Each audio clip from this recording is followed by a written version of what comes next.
बच्चों, आज हम क्लास 6 का सिविक्स का चैप्टर 4 पढ़ेंगे। की फीचर्स ऑफ अ डेमोक्रेसी, की features of a democratic government, कि लोकतांत्रिक सरकार की खासियतें क्या है, की फीचर्स क्या है। ठीक है बेटा, चलिए देखते हैं, वन बाय वन रीडिंग करके हम पढ़ते हैं। We learned about what a government is in the previous chapter and also discussed need for having government. कि हमने पिछले चैप्टर में पढ़ा था कि सरकार क्या है और सरकार कैसे बनती है, इसके बारे में हमने पहले पढ़ा था। We also learn about democratic government. Now we shall understand why a democratic government is a good form of government. हमने ये भी पढ़ा था इसके बारे में और सीखा था कि डेमोक्रेटिक गवर्नमेंट के बारे में सीखा था। और अब हम देखेंगे इसमें और समझेंगे कि डेमोक्रेटिक गवर्नमेंट क्यों अच्छी गवर्नमेंट है। क्योंकि वैसे दुनिया में 5-6 तरह की गवर्नमेंट होती हैं, कहीं डिक्टेटरशिप है, कहीं ऑटोक्रेसी है, कहीं मोनार्की है, लेकिन सबसे बेस्ट जो गवर्नमेंट होती है वो आपकी डेमोक्रेटिक गवर्नमेंट होती है। ऐसा क्यों? India is a sovereign democratic Republic. Bharat एक संप्रभु लोकतांत्रिक गणराज्य देश है ना। मॉडर्न डेमोक्रेसी क्या है, representative democracy in which people do not directly rule. और जो आज की जो डेमोक्रेसी हमारी, इसमें क्या होता है कि लोग डायरेक्ट तो रूल नहीं करते हैं। ठीक है, डेमोक्रेसी में क्या है कि लोग डायरेक्ट रूल नहीं करते हैं। They choose their representatives to make decision on their behalf. वो डिसीजन के लिए किसको चूज करते हैं? अपने रिप्रेजेंटेटिव को, अपने प्रतिनिधित्व को।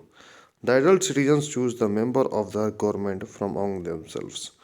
और जो एडल्ट मतलब जो 18 से ऊपर होते हैं, वो सिटीजन क्या चुनते हैं? अपने मेंबर को चुनते हैं जो गवर्नमेंट बनाने में भूमिका निभाते हैं।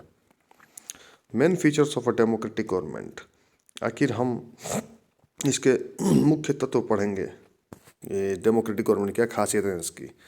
Right of the people to elect their leaders, इसमें क्या होता है, ये अपने लीडर्स को जनता खुद चुनती है। Right of the people to express their views free regarding the policies of the government. और जो भी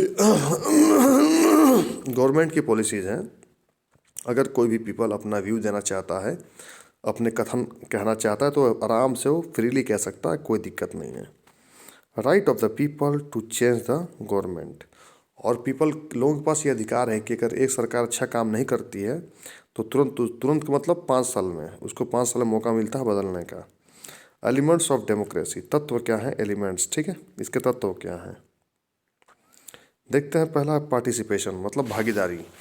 आखिर किसकी भागीदारी है देखते हैं इसमें। हम लोग थोड़ा बड़ा करते हैं इसको।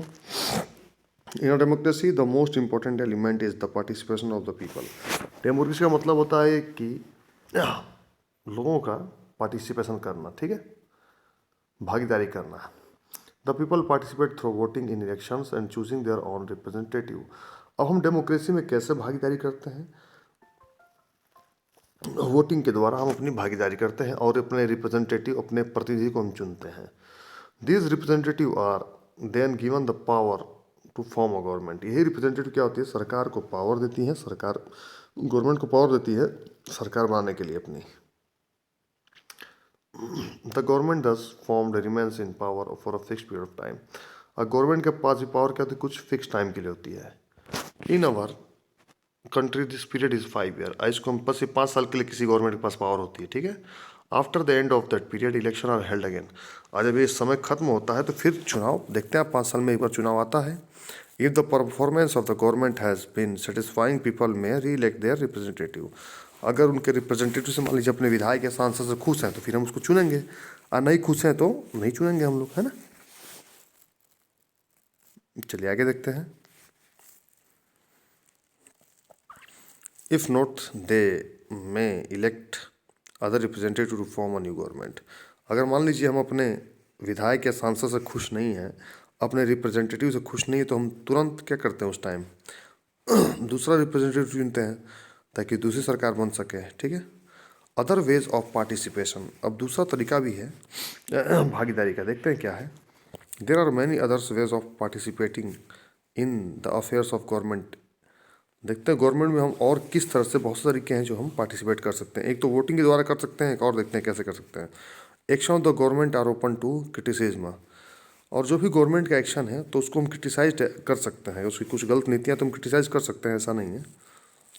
People are free to express their views on policies and acts of the government. जो भी गवर्नमेंट की पॉलिसीज़ होती हैं तो लोग अपने व्यू देने के लिए उस पर फ्री हैं कि सही है कि गलत है, लोग उस पर व्यू दे सकते हैं। अ democratic government runs bye open discussion and debate. जो डेमोक्रेटिक गवर्नमेंट चलती है वो किस पे चलती है? डिबेट्स पे चलती है, कि वाद विवाद हो, ठीक है। कोई भी काम हो तो उस पर डिबेट होना चाहिए ना, कि अच्छा है कि बुरा है, ठीक है। डिस्कशन पे होता है। The government has to listen to the views of the people.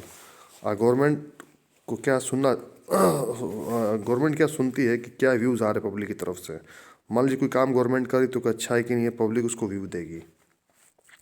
People have also the right to hold meetings.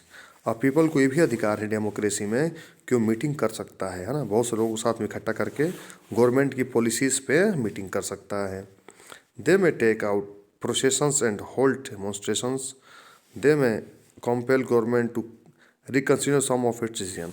और वो गवर्नमेंट को समझ मतलब इस पर ध्यान दिलाएगा कि जो भी उसने डिसीजन लिया है फिर उसके बारे में फिर सोचे, रिकन्सिडर करे, ठीक है। मजबूर कर सकता है गवर्नमेंट को। अगर मान लीजिए हम कोई बिल पास हुआ, चाहे कोई ऐसा हुआ हमको पसंद नहीं आ रहा बिल, तो हम फिर गवर्नमेंट को मजबूर करेंगे, ठीक है, कि भाई सोचो ये गलत बिल है हमारे लिए। और withdrawal of an increase in price of petrol and LPG is an example of the people bringing pressure to bear on government. मान ली एलपीजी का दाम बढ़ गया, चाहे पेट्रोल का दाम बढ़ गया, तो लोग धरना प्रदर्शन करने जाते हैं। इससे गवर्नमेंट के प्रेशर में हम गवर्नमेंट को डाल सकते हैं। दूसरा क्या है? फ्रीडम, मतलब आज़ादी। There is no democracy without freedom. लोग कहते हैं जहाँ आज़ादी नहीं वहाँ डेमोक्रेसी नहीं। Is a well known saying, सही बात भी है, अच्छा भी कहा है किसी ने।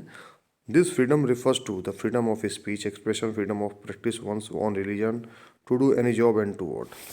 इस फ्रीडम का मतलब क्या है कि हम अपने फ्रीडम ऑफ स्पीच, कहने का हो, एक्सप्रेशन है ना, एक्सप्रेस कर सकते हैं, और किसी भी धर्म को मान सकते हैं, किसी भी जॉब को कर सकते हैं, हम किसी को भी वोट दे सकते हैं, ये हमारा फ्रीडम होना चाहिए, और है भी डेमोक्रेसी में।